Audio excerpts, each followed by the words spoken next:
In a world where Hollywood movies have sucked for over a decade, two men have done the unthinkable. They've started their own production company from nothing.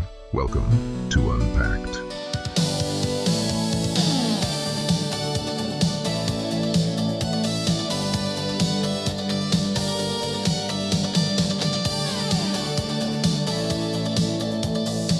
Well, hey, everybody, welcome back. Another episode of Unpacked. I'm Matt Rainey. This is my co-host, friend, and colleague, Jason Kiesel. Jason, hello. It's This is not when this episode will be probably released, but it is the holidays here at the Rainey household. This is really the first holiday in which my daughter has actually been very excited. She likes Santa, except when we went to get our first holiday photo taken, and then she did not like Santa.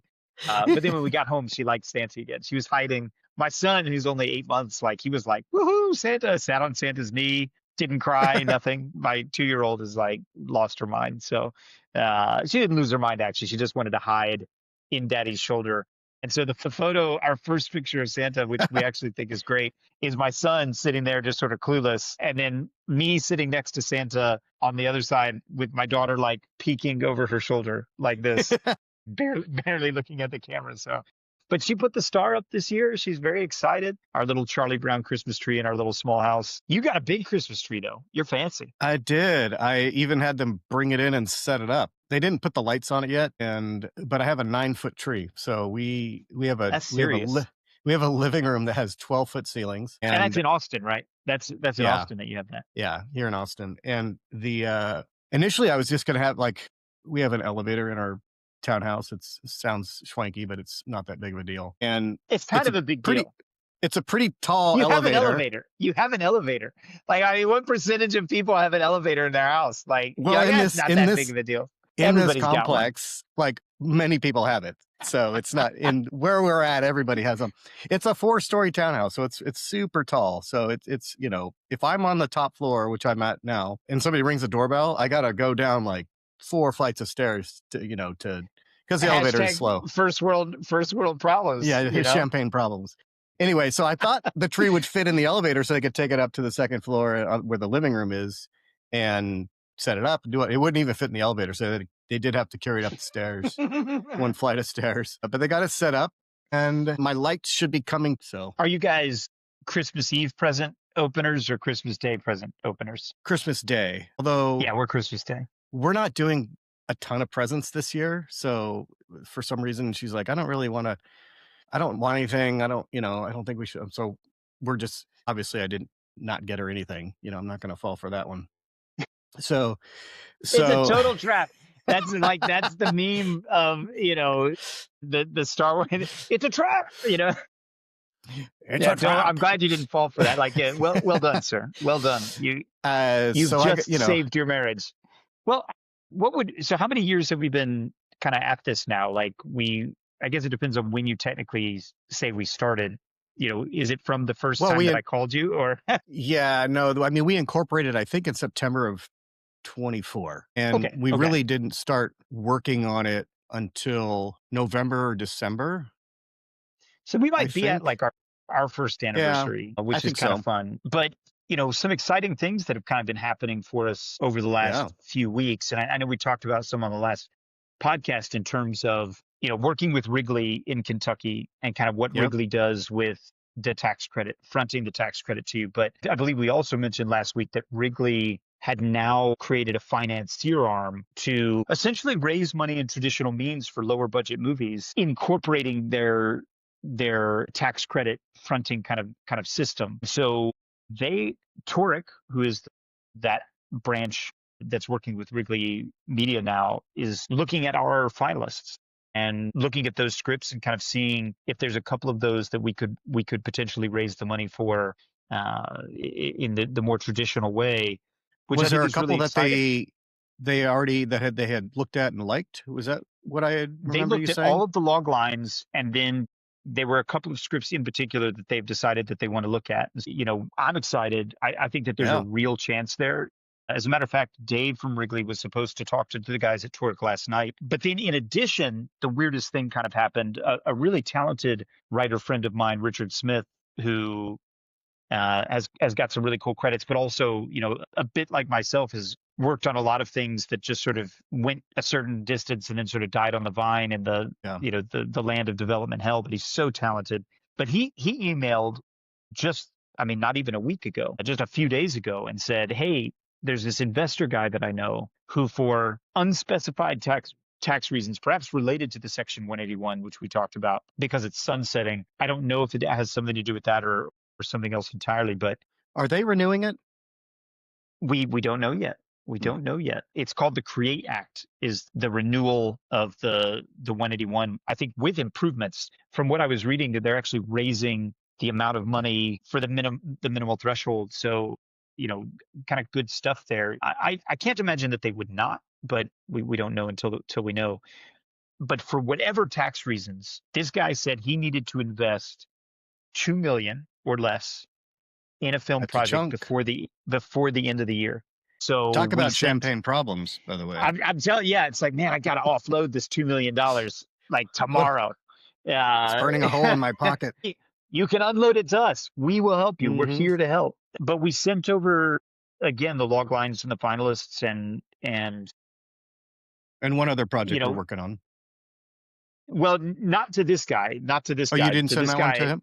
Okay. no, for this one, because, and the reason I didn't was that the guys at Torek, I mean, the amount of money that we were looking for the project called Hammurabi's Chair, Yeah. the amount of money that we're looking for that is kind of so insignificant that they seemed to indicate that was like a slam dunk. Like they weren't going to have any problem kind of getting that together. But I mean, look, it's Hollywood, right? Like until that Yeah. money is in escrow, it doesn't exist, Till the money hits the account.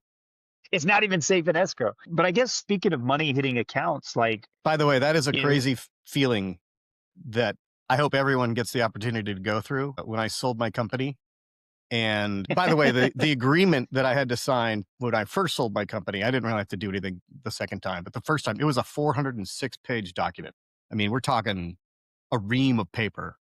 I mean, you And- didn't read through the whole thing yourself, right? You had a lawyer take care Yeah, of I all had- that for you. I had lawyers read it and kind of highlight, hey, this is what this is saying. This is what this is saying. We paid them, I think, $250,000 for that transaction. Really? And that was Wow. that was discounted from $350. I think they initially wanted $350, and I'm like, come on, guys. But they were awesome. Ryan Cave out in Santa Monica, Tony Marks. He was our kind of partner on the deal. He was awesome. Anyway, so you've signed all the documents. You've basically signed your life away, and you're like waiting for the wires to hit the account, and you're just like, is it?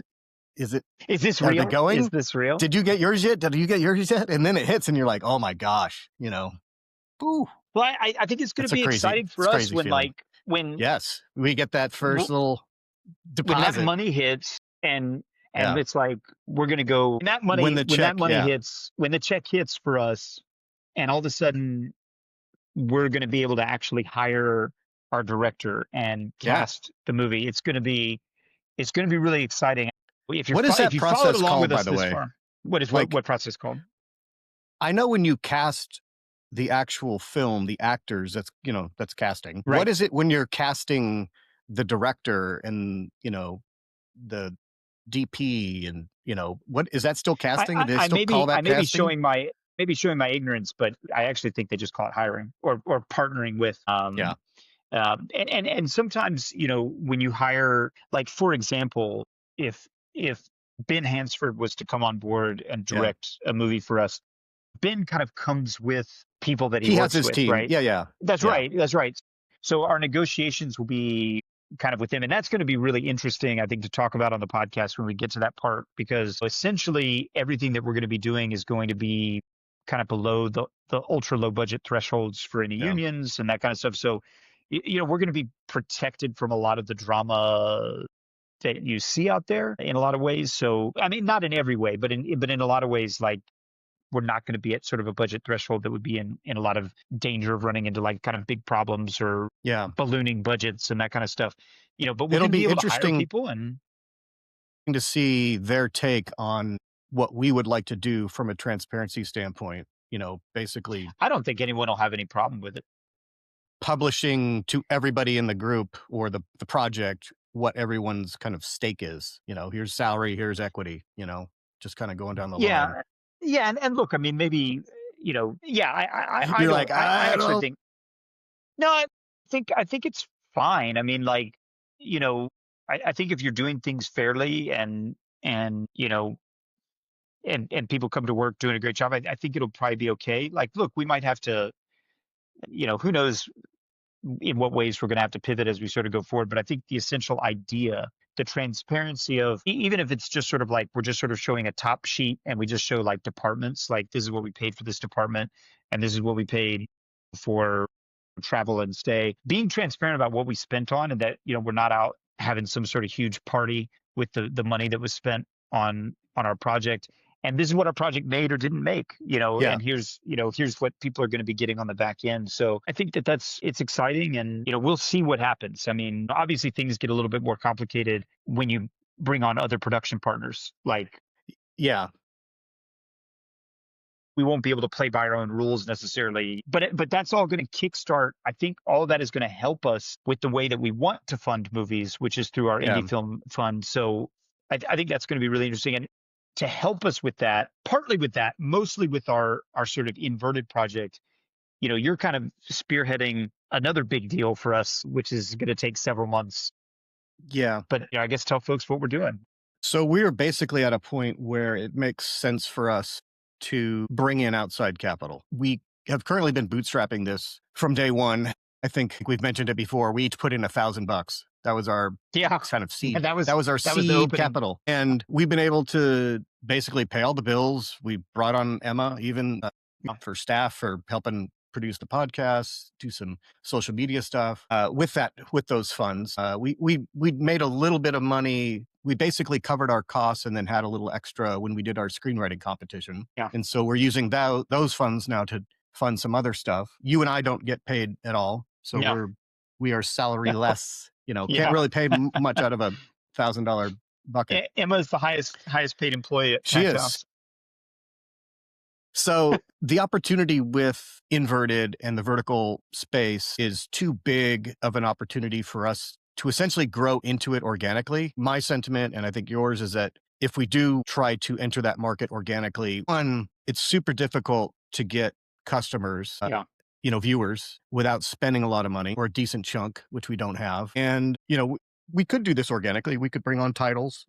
I think we're slated to do our hard launch in January with 15 titles ish, maybe 20 if we're lucky. And a lot of those won't be ready. I think we'll probably have to roll it out over like end of January, February, March. And by the end of March, have like 11 to 15 kind of titles in place. And again, so the key aspects for that business, the vertical microdrama, space, is content acquisition and user acquisition. Those are the kind of two big, hurdles to get over. And it just helps to have capital. So we're going out and we're doing a seed round with looking for angel investors. There may be an institutional like VC that comes in. There are some VCs that do seed rounds. The more traditional A16Z, I think they kind of come in a little later, but there are definitely angel groups. I'm involved with a couple. There's one called the Syndicate run by Jason Calacanis. I'll probably submit to that and have to do a dog and pony for that. I will submit for the other one that I'm involved with here in Austin called CTAN, the Central Texas Angel Network. They do actually quite a bit of deals. And since I'm a member, I'm hoping to get a little bit of eyeballs, at least taking a look at it. And we're looking to raise ideally 3 to 5 on a safe note. It's not really a safe note, but on a safe round. I'm actually very thankful for the experience that we've had so far with Inverted and the great folks over at Flashback, who made Pizza Guys versus Vampires, because I think we learned a lot through that time. Like, legitimately, Pizza Guys versus Vampires is a really fun vertical. It's a well-made piece of content. Like, they've got good actors in it. Yeah. They've got a great influencer in there in fiction, but they worked really hard to organically find an audience, and we saw what a mountain that was to climb. Like, significant challenges. It's a significant challenge if you don't. Cutting through the noise right now is so hard. Like, it's so hard. And they've got something good. Like, they've got something good that they're that they're Yeah. putting out there. They made cool trailers. They had interviews with the cast. They did kind of all this stuff. And so what I think we kind of realized, whether it be for the crowdfunding for Packed House Pictures, or whether it be finding content or users for Inverted to watch verticals, you just can't do it without some cash. You need to have some cash, or you need to have a lot of time to really slowly. We've seen, as we've been kind of like scouting around for vertical content, I've found shows that have really slowly Yeah. and methodically built up anywhere between like 400,000 and 700,000 social followers, and they have like a Patreon system and all that kind of stuff. I'd love to But like find they out spent what a they're lot of making, though. time. I'd love to figure out, and maybe that's something you can reach out to some of Yeah. those Yeah. creators and just say, hey, love to have a frank conversation about how you guys monetize. We're thinking about we are creating a platform for this, and getting some additional data points would definitely help. And, maybe they'd be willing to Well, talk, maybe not, who knows? I think either way, it's one of those sort of tough realizations that, breaking through in the social media world is every bit as hard or costly as it is sort of breaking through in the traditional. Yeah. If you have, if anyone has any questions about that, about any of that sort of process that we're going through, they can feel free to reach out and let us know. But we're excited. We're excited for next year and excited for what's going to happen. And, obviously stay tuned to the podcast to hear us keep talking about adventure and to hear us talk about a movie of the week. Movie of the week. Which you saw in a theater. What's our movie of the week? Well, the movie of the week this week was Casablanca. And I did actually get to see it in the theater.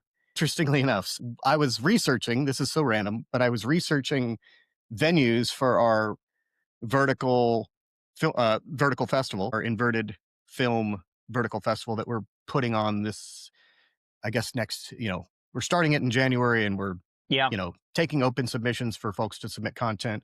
And then we'll have a festival of winners. We'll announce winners and we'll screen them. And we were looking for venues basically to screen the winners. And out here in Austin, there's a number of places that, do screenings just like there are in LA. I think they're cheaper out here than they are in LA. But I came across the Austin Film Society, and they have a really cool theater kind of north central Austin. It's like only a few miles from downtown. And I was on their website, and it just so like we had been picking, we were deciding whether it was Casablanca, Gone with the Wind, or Lawrence of Arabia. The other two are like 3 hours long, by the way. Like they're they are movies. They are marathon movies. And then I saw that AFS was playing Casablanca like 3 days ago in the theater, and I'm like, $13. I'm like, perfect. Let's go see it in the theater. So I said, let's go watch Casablanca. And I went and saw it in the theater, and it was great. They had, I think he's like the head of programming for AFS, and he came up on stage, introduced it, gave some background, which was really interesting. Apparently it was done as a propaganda piece during the war, to basically shame the Nazis and say how bad and horrible they are and whatnot. And I didn't really know that background. And the guy had given background on some of the actors. A lot of them were Jewish in the background. It was kind of an FU to Germany. And apparently the guy mentioned it on stage. He said Warner Brothers was the first studio to basically not distribute in Germany. So they decided, we're not going to give you any of our films. And I think they took a hit revenue-wise. It was one of the bigger markets at the time. And they said, yeah, no, sorry, we're not jiving with what you guys are espousing over there. So no films for you, at least from our studio. It's a bit apropos, I guess, that we watched Casablanca and we talk about what Warner Brothers did. And now Warner Brothers is like probably about to disappear. Yeah. Who knows what's going to happen? I mean, I still kind of hope that the DOJ, Paramount kind of came through with their hostile takeover, which has failed, but maybe the DOJ still kills the deal. But it'd be kind of sad to just. It is, but it's interesting. It's super sad that a studio of that magnitude and historical significance has to do what they do. But they essentially have to. They just have way too much debt on their books to operate. And, this is a great lesson for folks that are running businesses. Debt, while it can be a good tool to help you leverage and grow and whatnot, if you let it get out of control, man, it will saddle you and you'll be forced to make decisions that you don't necessarily want to make. Well, and it's one of those things I think about look, we are on the opposite, as far opposite end of Yes. the spectrum from Warner Brothers as you could possibly be. We are the tiniest, no money startup, on the block at the moment, just at the moment. But, you can't know for sure if our I mean, look, running any kind of business is tough, right? Like it's really hard to know whether or not when you've got a product, if people are going to want to buy that product or not. You could do all the market research that I've seen. I have been a part of really successful companies that have tried to add new products into their lineup and watch those products fail. And those companies are very fortunate that they're selling some other thing that is very popular and is making them a lot of money. And so that failure, but businesses and products and ideas come and go all the time. And even ones that sound like great ideas that don't really work out. And making art for profit is a challenge, but I don't think it's an insurmountable challenge. But I do think that something Hollywood really kind of lost over the last several years, amongst other things, and the reason you and I started this is that, we felt like Hollywood was struggling and not really. They weren't telling stories we were interested in. But I think the other thing is that they had lost the idea of solving problems creatively and instead just threw money at stuff. And, the interesting thing is that throwing tens and scores and hundreds of millions of dollars at movies didn't necessarily make them look better. With all the CGI and all this I don't kind of think stuff. it made them look any better.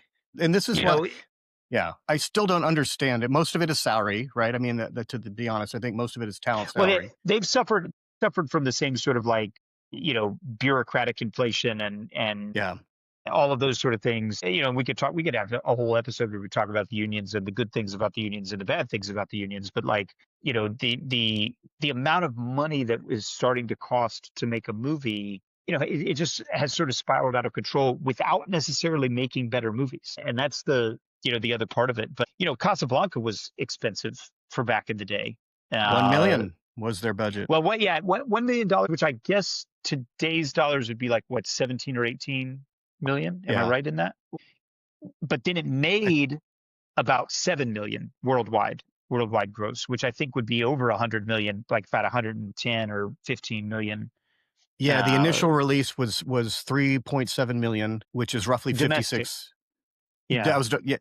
That was initially. Domestic total was 3.4 million, roughly 55 million today's dollars. So the foreign was another 3.5. So they doubled it. So they got basically 108-ish, 110 million in today's dollars. Yeah, which, so it's a big hit. It's a huge hit. It's a huge hit. But like, 18, that was a big budget movie for back then. But if you do the adjusted dollars, man, an $18 million movie, they barely make those kind of movies. Like they make the low budget horror stuff. We talked about Honora, which was 6.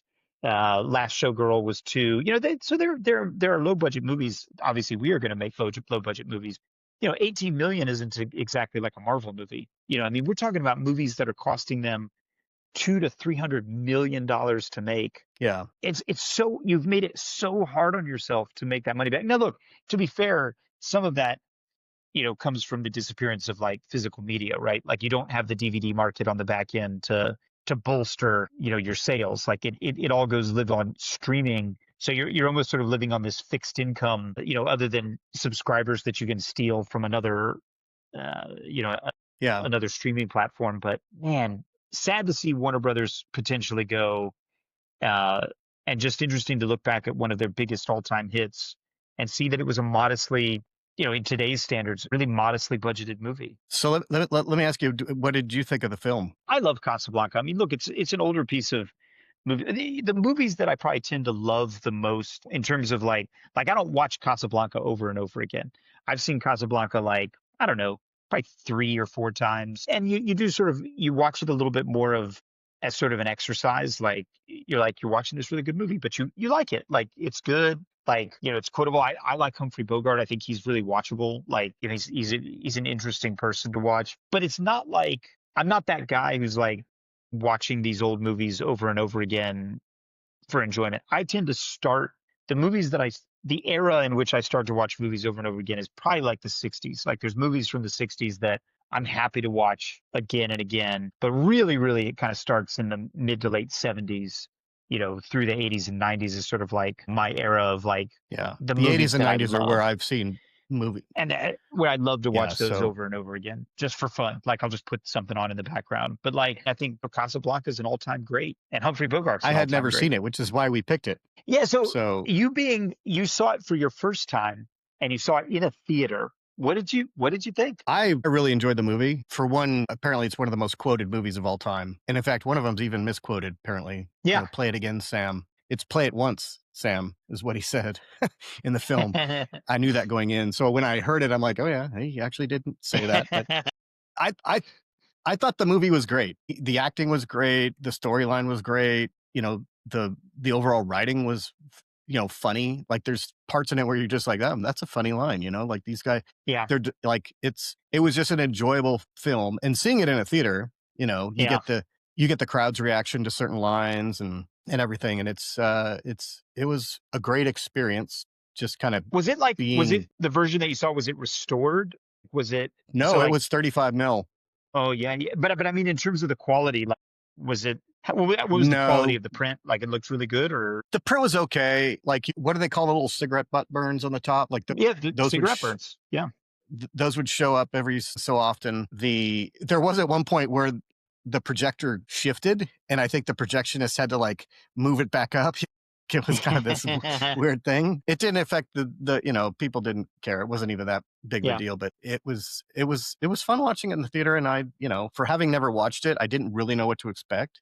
Yeah. Humphrey Bogart I thought he did pretty incredible job playing his role. And it's just it's a great film. So I There's a enjoyed it. reason he's kind of like not kind of like. There's a reason that he's a legend. Like, Yeah. he really.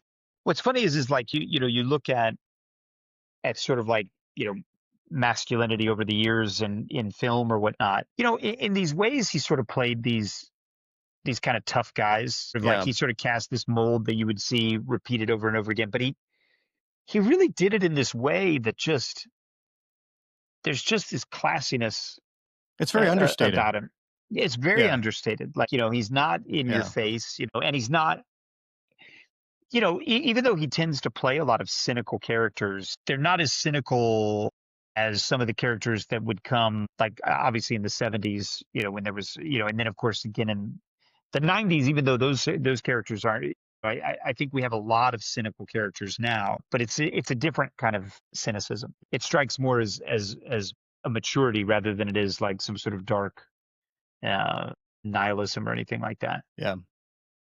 But I enjoyed it. It was good. I'd see it. I'd watch it again. It was a good film. Did And you they did you have some actually popcorn? Austin's. Of course. Yeah, Gotta popcorn and soda gotta with sup- Casablanca. gotta support the theater. That's how they make their money. I became a member. So I became a member of the Austin Film Society. That gets me, $4 off my tickets and all that other kind of stuff. They have a whole slate of films that they view. So I'll probably be going up there.